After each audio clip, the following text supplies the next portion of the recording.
Video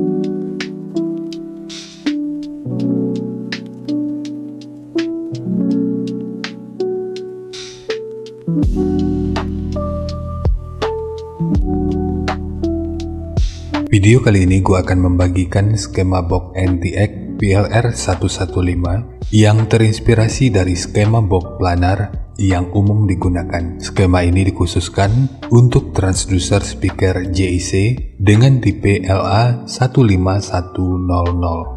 Kita mulai dari ukuran transducer speakernya.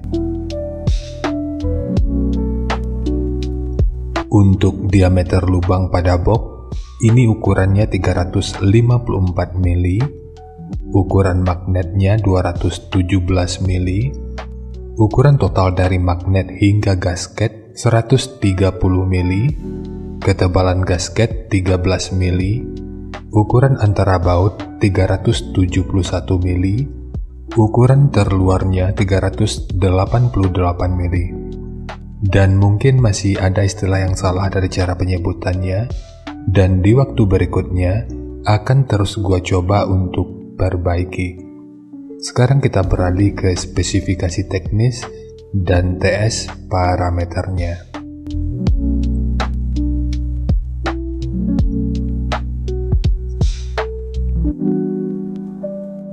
Kita mulai dari spesifikasi teknis. Untuk nominal diameter, ini ukurannya 385 mili atau 18 inci.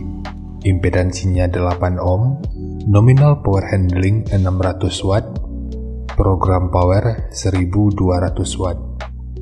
Jika lu masih ragu dengan perbedaan antara nominal power handling dengan program power ini udah pernah gua bahas pada video yang akan gua selipin pada pojok kanan atas video ini, atau nanti bisa juga dicek pada kolom deskripsi.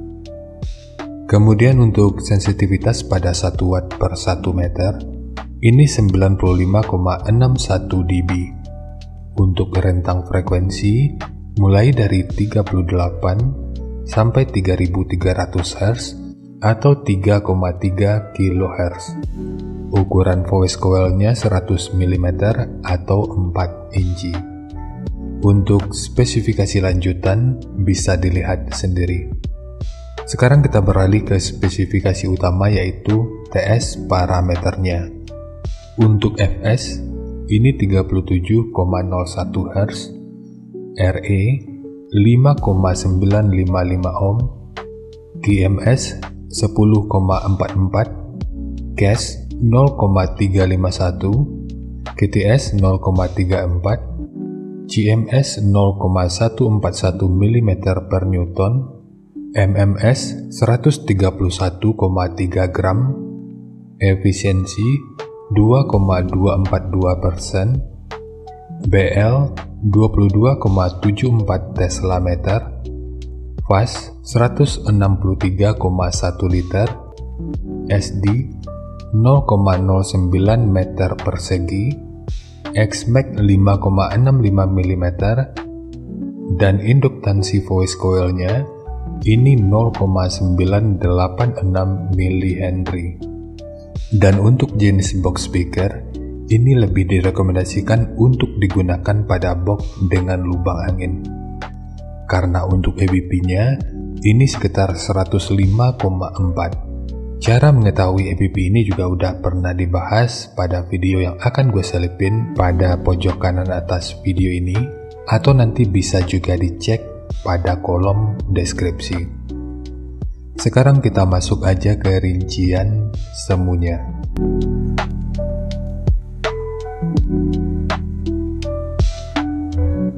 Untuk rincian semu, poin yang gua gunakan di sini adalah 600 watt pada minimum impedansi 6 ohm. Rekomendasi titik potong bawahnya itu di 65 Hz, dan untuk atasnya boleh menyesuaikan. Ini sifatnya tentu nggak mengikat, jadi nanti bisa dicoba aja sesuai karakter yang diinginkan, dan untuk slope nanti juga boleh menyesuaikan. Kemudian untuk puncak SPL-nya, ini diperkirakan mencapai sekitar 127 desibel. Semua ini merupakan rincian semu, jadi bisa lebih baik atau bisa aja lebih buruk dari yang diperkirakan, karena untuk efisiensi akhirnya itu juga akan dipengaruhi oleh beberapa faktor, apakah itu kerapian dan kepresisian dari pembuatan box, kualitas bahan, hingga equipment yang digunakan.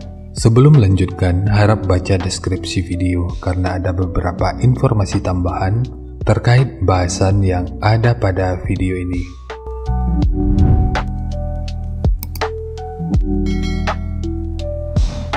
Dan berikut referensi yang gua gunakan dalam mendesain skema box speakernya. Jadi dari transfer function magnitude ini kita bisa melihat meskipun dipotong di 65 Hz, frekuensi 59 Hz ini udah bisa direspon pada minus 3 dB dan 66 Hz pada 0 dB. Kemudian untuk respon dari portnya, dengan daya 600 Watt, pergerakan udara pada port puncaknya diperkirakan sekitar 12,8 meter per detik. Sementara untuk gain yang dihasilkan oleh port kurang lebih seperti ini. Jadi secara teori, untuk port ini akan membantu dalam merespon frekuensi hingga sekitar 51 Hz pada minus 3 dB.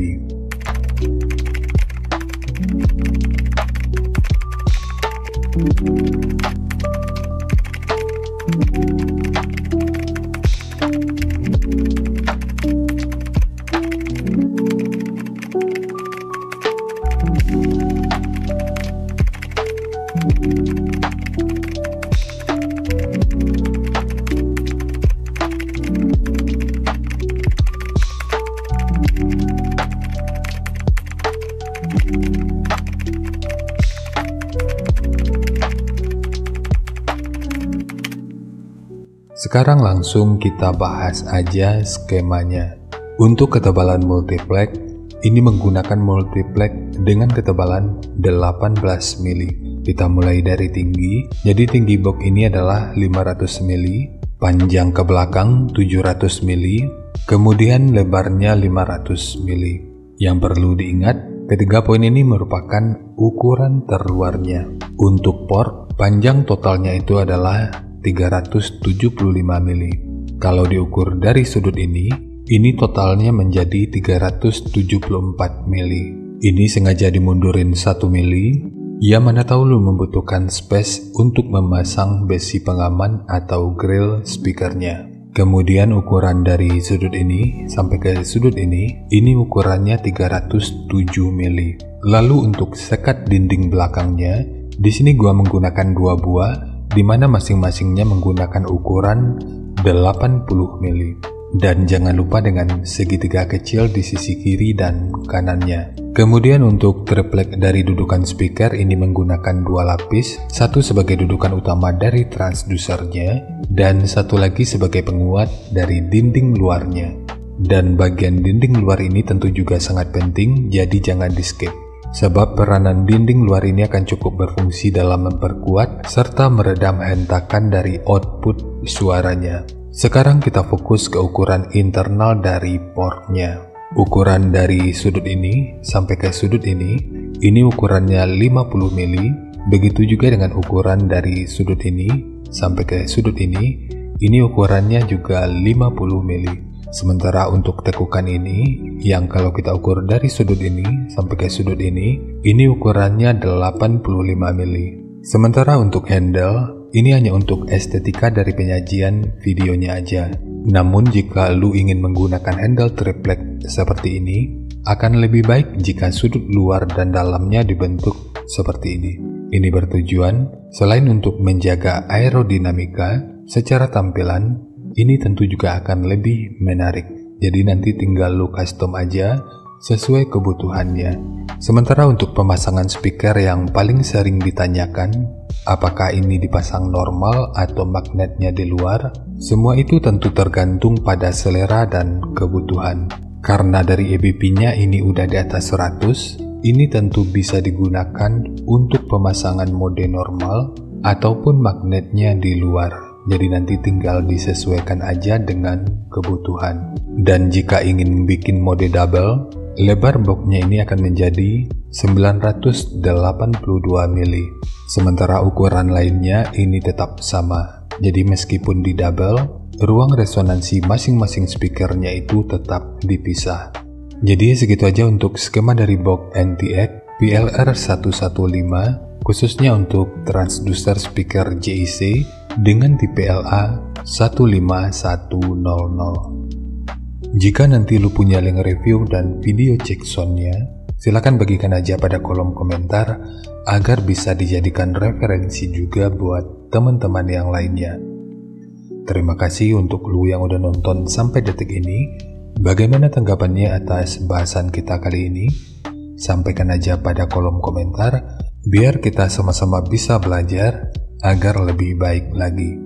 Dan seperti biasa, jika lu suka dengan bahasannya, silakan like dan share aja videonya ke teman-teman lain yang sekiranya juga suka dengan topik yang sama. Untuk lu yang udah berlangganan, terima kasih banyak atas dukungannya. Dan untuk lu yang belum berlangganan, jika berkenan bantu subscribe-nya. Dan jangan lupa untuk baca kolom deskripsi dan kunjungi juga tab komunitas untuk mendapatkan informasi dan update terbaru. Jadi ya segitu aja, dan kita ketemu lagi pada video yang lainnya.